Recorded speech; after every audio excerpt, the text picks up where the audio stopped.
Hello and welcome back. We have just pulled up anchor after spending a nice and uneventful night in Government Bay. The wind died down early in the morning, and after I woke up, I took the dinghy and puttered around the bay a little bit before loading it back up and securing it for the day to come. There were half a dozen other boats that joined me in the anchorage overnight. Most of them were sailboats. However, one of them was this really cool aluminum long-distance looking boat. They left very early in the morning, so I wasn't able to go over and see if there was a name or a brand on the boat. I've never seen a boat like it on the Great Lakes since, so if anybody knows what that boat is, please let me know.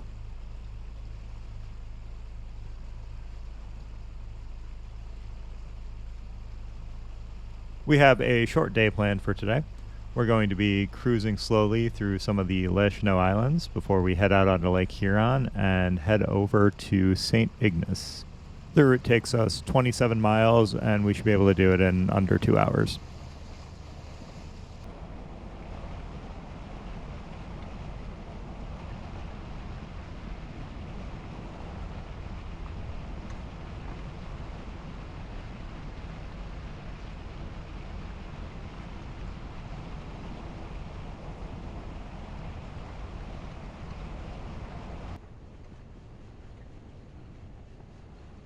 The islands do have a few well-marked channels that run between them all. Just off to the side, it gets down to about 6 or less feet, and then the closer to shore you get, the shallower it gets. More importantly, if you're off the beaten track, it gets pretty weedy. So if you're in something like a pontoon boat where you only draw a few feet, you could probably zip around anywhere you want in here. However, if you're in a sailboat with a deep keel, really watch your charts.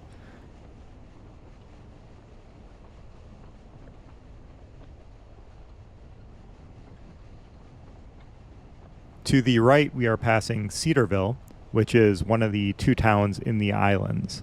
It seems to be the bigger town and has a pretty nice grocery store.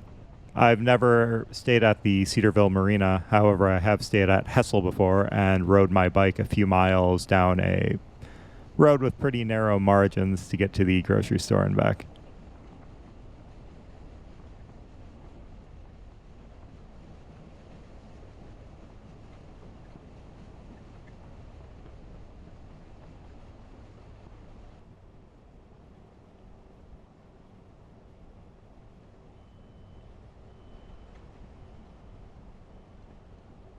The Les Cheneaux are known for their classic wooden boats.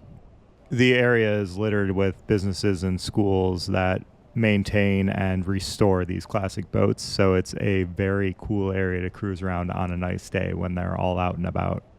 This morning I didn't see any on the water, however occasionally I'd spy a few in these big boat houses along the shore. Once a year, Hessel hosts a antique boat show for all of them.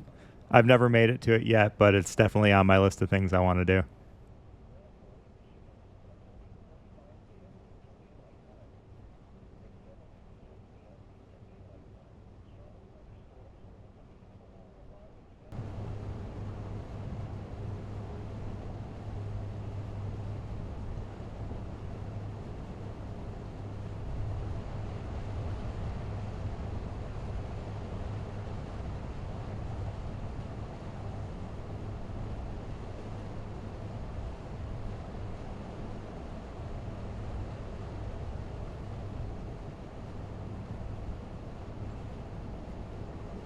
After passing a few fishing boats, we were headed back out onto Lake Huron, which had about 1 to 2 foot waves to greet us. The Ranger Tug can handle this kind of weather just fine. It's just not the most comfortable ride. The inside of the boat also gets a little bit loud with things squeaking against each other. But these conditions are the kind where I have no issues spending all day in them.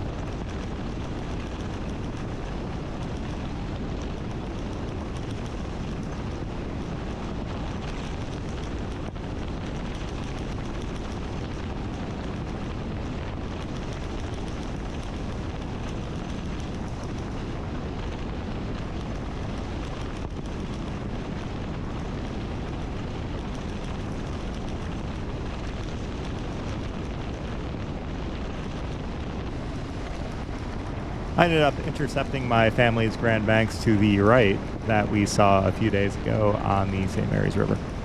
It wasn't the most comfortable day out, so I didn't stick around and hang out with them long. I just slowed down, took a few photos, and kept heading on. The island to the left is Mackinac Island, one of my favorite islands on the Great Lakes. The reason we're heading to St. Ignace is that in a few days' time, all the sailboats from the Chicago to Mackinac race will be arriving. The race is a 333-mile race up the entire length of Lake Michigan. I know quite a few people who are racing up this year, including my brother, and meeting them up the island just seemed like a fun opportunity. I had to pause as I was coming into St. Ignace because there is a lot of ferry traffic between the mainland and Mackinac Island. It is a huge tourist destination. So the boat you see with the big fantail of water coming out the back is one of the ferries that was going directly in front of the marina.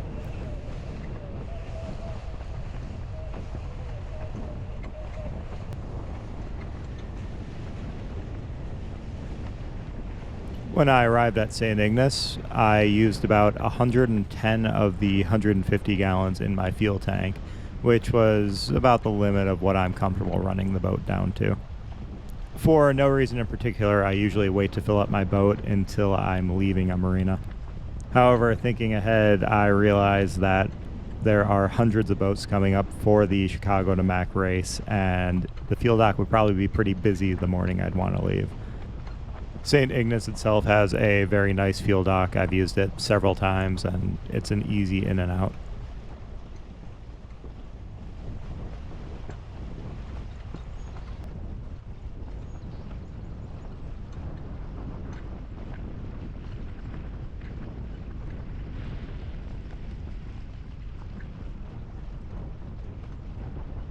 We had a short and easy trip today.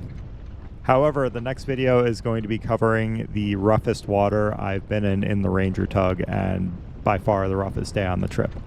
We are going to be caught out on Lake Michigan in 5 to 6 foot waves. If that's something you're interested in seeing, please subscribe. Until then, I will see you next time.